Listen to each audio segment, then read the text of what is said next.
पंतप्रधान नरेंद्र मोदींनी भाषण संपवलं, समोर उपस्थित लोकांना हात दाखवला आणि त्यानंतर प्रीतम मुंडेंकडे बघत विचारपूस केली।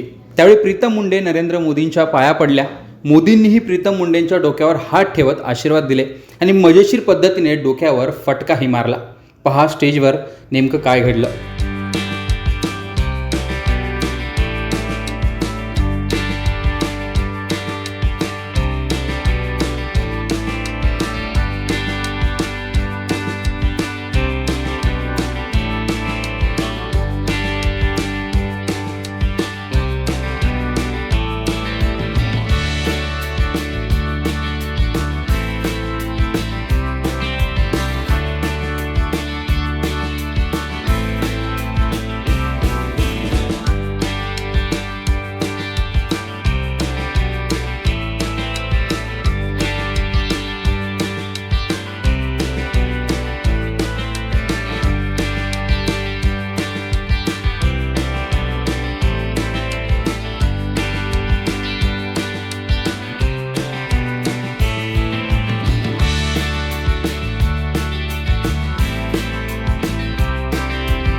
तर अशा प्रकारे अंबेजोगाईच्या सभेत पंकजा मुंडे आणि प्रीतम मुंडे मोदींच्या पाया पडल्या। मोदींनी तिथे स्टेजवर उपस्थित नेत्यांसोबत गप्पाही मारल्या।